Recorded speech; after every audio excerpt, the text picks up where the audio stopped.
하나님의 언약 백성으로서의 자세, 하나님의 언약 백성으로서의 자세라는 제목으로 말씀 전하겠습니다. 오늘 본문 말씀을 통해서 모세는 두 가지를 언급하고 있습니다. 첫째는 하나님께 대한 인간의 태도로서 하나님께서 명하신 율법을 힘써 지켜 행함으로 하나님을 자신의 하나님으로 인정하라는 것이고, 둘째는 인간에 대한 하나님의 축복으로서 하나님의 말씀에 순종함으로써 하나님을 인정하게 되면 하나님께서는 그들을 하나님의 보배로운 백성으로 삼아주시고 열국 중에서 영광스럽게 할 것이다 라는 말씀입니다. 이런 본문 말씀을 통해서 하나님께서 우리에게 주시는 영적 교훈을 살펴보도록 하겠습니다. 첫째는 우리는 과연 마음과 뜻을 다하여 하나님의 말씀을 지키고 있는가 하는 것입니다. 16절 말씀을 보시면 모세는 이스라엘 백성들에게 하나님께서 명하신 규례와 법도를 마음을 다하고 뜻을 다하여 지켜 행하라 라고 명령하고 있습니다. 이 말은 그 하나님의 말씀을 자기 마음대로 지켜도 되고 지키지 않아도 되는 것이 아니라 최선을 다해서 하나님의 말씀을 지켜야 한다라는 그런 의미를 지니고 있습니다. 이것은 영적 이스라엘인 성도들에게도 동일하게 적용되는 것입니다. 그렇다면 우리는 과연 마음과 뜻을 다해서 하나님의 말씀을 지키고 있는가? 이 질문에 대해서 아마 거의 대부분의 성도들이 자신 있게 대답하지는 못할 것입니다.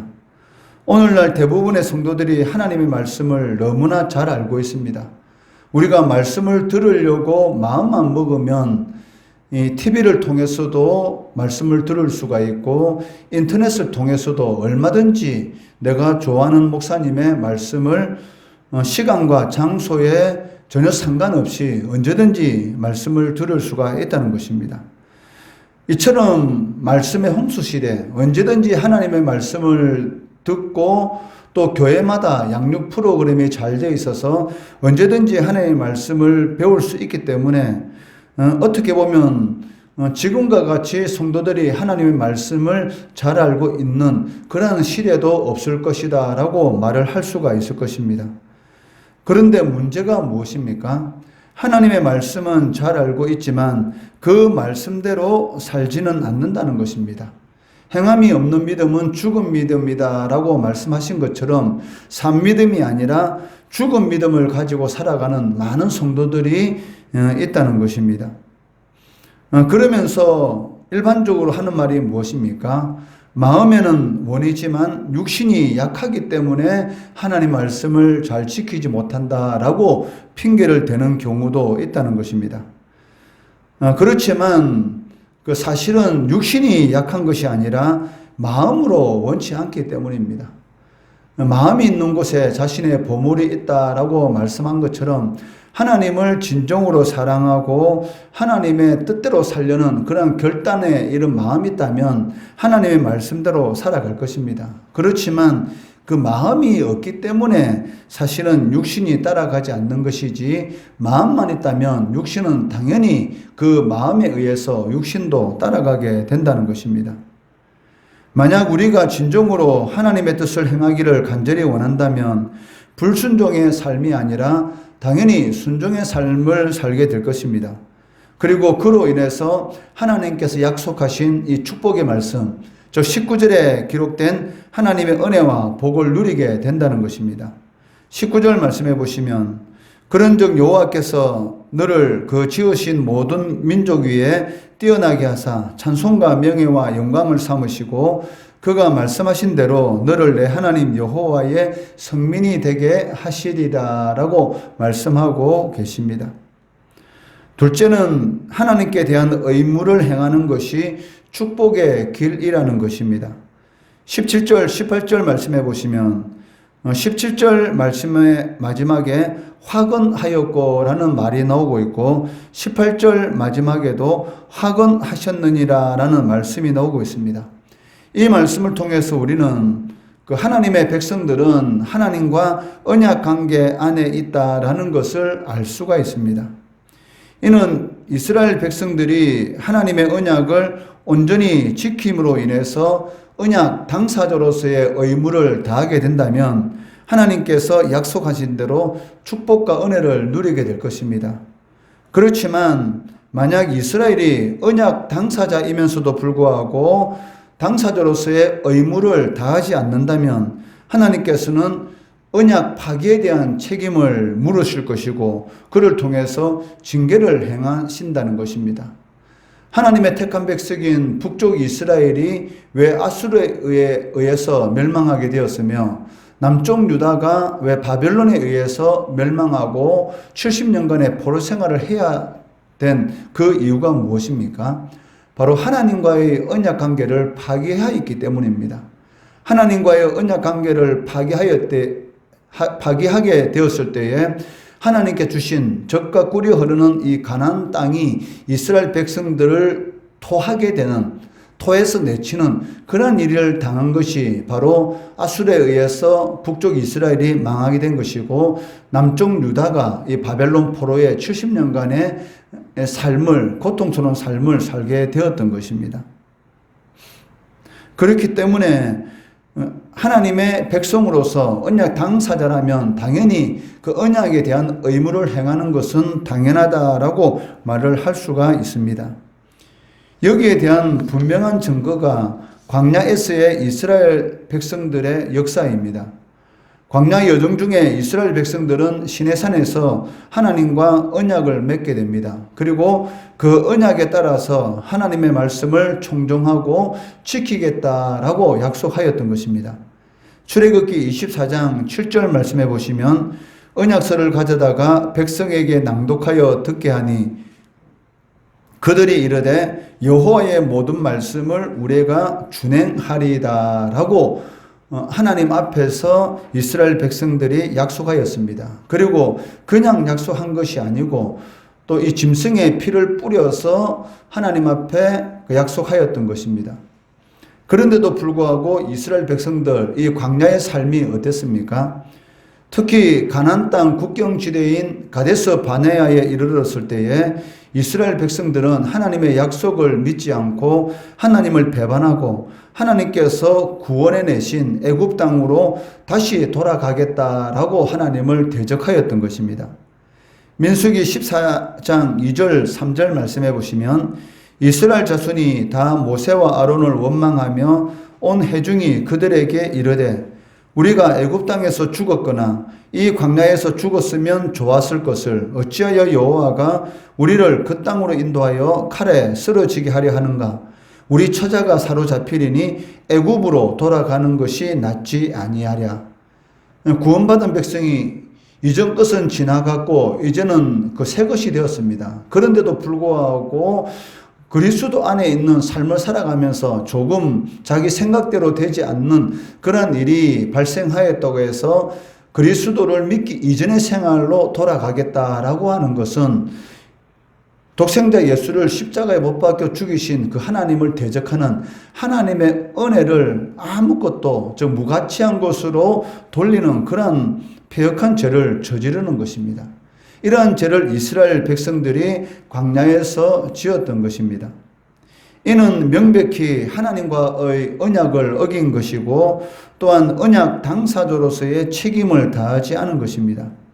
이 일로 말미암아 결국 그들은 약속의 땅, 젖과 꿀이 흐르는 가나안 땅을 눈앞에 두고 다시 38년간이라는 그 긴 세월을 광야에서 방황하다가 결국 출애굽 1세대들은 그곳에서 망하고 말았던 것입니다. 그렇지만 이러한 와중에서도 여호수아와 갈렙은 어떻습니까? 끝까지 하나님과의 약속한 것, 언약 당사자로서의 그 의무를 다함으로, 즉 하나님의 말씀을 끝까지 쫓음으로 인해서 출애굽 1세대들이 광야에서 다 죽어갔으면서도 불구하고 이 두 사람은 가나안 땅에 들어갈 수 있었던 것입니다. 뿐만 아니라 갈렙은 그가 밟는 모든 땅이 그의 기업이 되는 그러한 축복을 누릴 수가 있었습니다. 여호수아 14장 13절 14절 말씀해 보시면 여호수아가 여분네 아들 갈렙을 위하여 축복하고 헤브론을 그에게 주어 기업을 삼게 하며 헤브론이 그니스 사람 여분네의 아들 갈렙의 기업이 되어 오늘까지 이르렀으니 이는 그가 이스라엘의 하나님 여호와를 온전히 쫓았음이니라 라고 기록하고 있습니다. 우리가 신앙생활 하다 보면 많은 성도들과의 관계 속에서 살아갑니다. 그렇지만 많은 성도들이 신앙생활을 하고 있지만 그 많은 성도들이 과연 하나님의 말씀대로 살아가고 있는가? 그렇지 않은 많은 사람들도 있다는 것이죠. 그런데 나도 그렇지 않은 많은 사람들과 함께 행함으로 인해서 하나님을 대적하는 그런 사람이 되면 안 된다는 것입니다. 그 많은 사람들이 하나님과 언약을 세웠지만 언약 당사자로서의 의무를 행하지 않음으로 인해서 광야에서 멸망당한 것 같은 그러한 삶을 쫓으면 안 된다는 것이죠.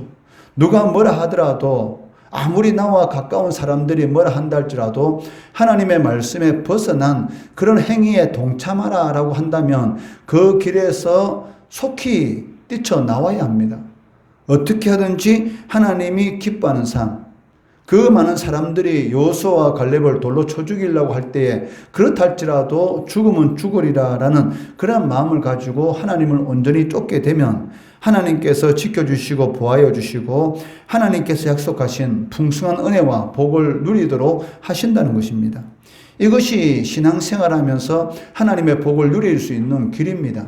누가 뭐라 하더라도 하나님 편에 서는 것. 모든 사람들이 하나님 반대편을 쫓아갈 때에도 하나님 편에 서 있는 것. 이것이 바로 산믿음의 행위이다라고 할 수가 있을 것입니다. 우리가 성경을 보면 많은 이런 하나님이 기뻐하는 그런 신앙의 위인들이 있습니다. 그런 사람들을 보면은 다수가 아닌 소수였습니다. 많은 사람들이 하나님 반대편에서 삶을 살아갈 때에 어떻게 하든지 하나님 편에서 말씀을 지키려고 하는 그러한 사람들이 궁극적으로 승리하였고 지금까지 하나님의 나라가 세워질 수 있도록 그러한 길을 걸어갈 수가 있었던 것이죠. 그렇기 때문에 우리는 하나님과 언약을 맺은 언약의 당사자로서 지켜야 할 그 의무를 다해야 하는 것이 당연한 것이고 그러한 자들에게 하나님께서 은혜와 복을 주신다라고 19절에서 약속하고 계시다는 것입니다. 오늘 이 본문 말씀을 통해서 우리는 두 가지를 살펴보았습니다. 첫째, 우리는 과연 마음과 뜻을 다해서 하나님의 말씀을 지키고 있는가? 매주일마다 하나님 앞에 예배를 드리고 있지만 그 예배 생활이 영과 진리가 아닌 형식적인 그런 습관적인 종교적인 행사에 불과한 그런 마음으로 하나님 앞에 나오는 것은 아닌가? 우리 자신을 잘 돌아봐야 되는 것이고 혹 어느 순간인가 우리의 심령 가운데 구원의 은혜, 구원의 간격이 멀어졌다면 다시 회복하는 그러한 예배 생활을 해야 한다는 것입니다. 둘째는 하나님께 대한 의무를 행하는 것이 축복의 길이라는 것입니다. 하나님과 약속을 했으면 당연히 지키는 것이 당연한 것입니다. 우리가 사랑과의 약속도 지키려고 그렇게 노력하고 있는데 우리가 예수를 믿음으로써 하나님의 말씀에 순종하고 하나님을 우리 인생의 주인으로 우리의 목자로 삼겠다. 하나님 편에서 하나님 중심의 삶을 살아가겠다라고 약속했으면서도 불구하고 그 의무를 다하지 않는 것은 하나님께서 원하시지 않는 그 길은 하나님이 주시는 은혜와 복을 누리지 못하는 그러한 길을 걸어가고 있다면 말이 되지 않는다는 것입니다. 언약의 당사자로서 당연히 하나님과의 그 약속에 대한 그 의무를 행하는 것은 당연한 것이고 그를 통해서 하나님께서 우리에게 은혜와 복을 주신다는 것이죠. 당연한 것을 행했는데도 불구하고 하나님께서는 그 당연한 것을 하나님은 당연하게 보지 않고 기뻐 받으시고 우리의 삶 가운데 은혜와 복을 부어 주신다는 것입니다. 오늘 이 두 가지 이 말씀 꼭 명심하시고 하나님을 섬기되 마음과 뜻을 다해서 하나님의 말씀을 지키시고 그를 통해서 하나님께서 예비하신 이 땅에서 존귀하게 되고 또 하나님의 찬양이 되는 하나님의 자랑거리가 되는 그러한 삶을 살아가시는 우리 성도들 되시기를 주의 이름으로 축원합니다.